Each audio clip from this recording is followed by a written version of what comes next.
Hello po sa lahat. Nung nakarang araw, ang tinuro ko naman ay realistic eyes. Ngayon naman po, ang tuturo ko ngayon ay realistic nose. Dali lang itong realistic nose kasi ang mga materialis na gagamitin ko ay konti lang.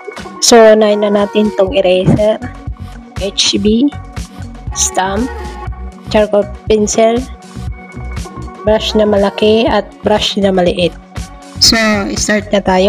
So, ang una kong gagawin ay yung sa gilid ng ating ilong. Ang sunod naman ay yung dalawang butas sa ating ilong.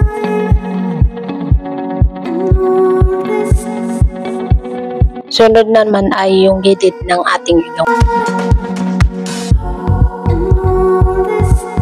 Sunod naman yung dalawang lines na gilid ng ating ilong.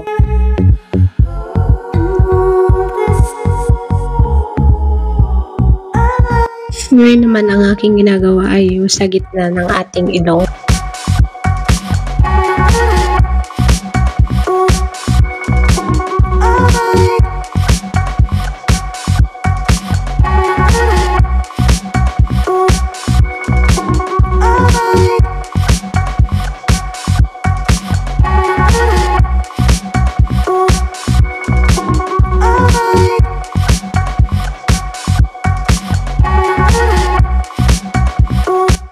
Ngayon naman, ang gagamitin ko ay brush na maliit.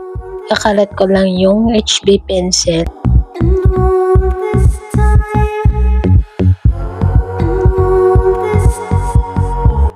Ngayon naman, ang gagamitin ko ngayon ay charcoal pencil.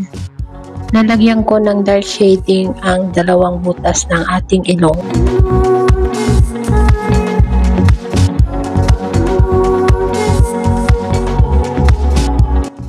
Ngayon naman, ang gagamitin ko ay stamp.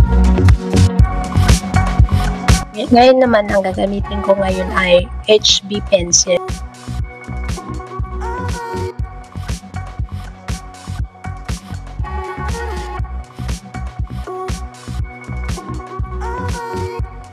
Ngayon naman, ang gagamitin natin ay brush na maliit. Shading lang natin yung HB pencil. Kung napapansin nyo, sa gitna, hindi ko siya nilagyan ng shading kasi yan yung lightning, yan yung reflect ng ilaw. Ngayon naman ay brush na maliit ulit ang gagamitin natin.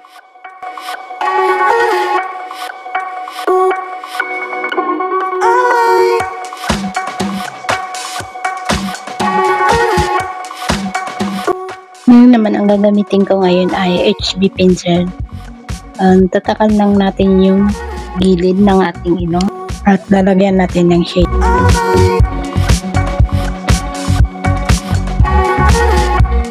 Ngayon naman, ang gagamitin natin ay brush na maliit. Ibabrush ko lang ulit yung HB pencil.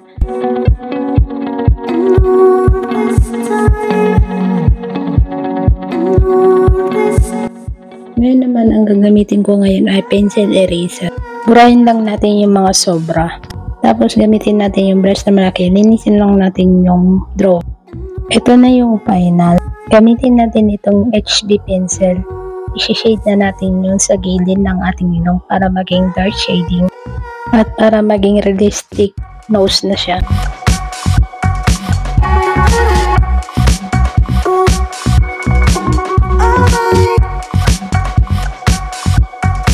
At ang panghuli ay brush na maliit. I-shade lang natin yung HB pencil. At ang panghuling gagamitin natin ay eraser. Lalagyan lang natin siya ng lightning.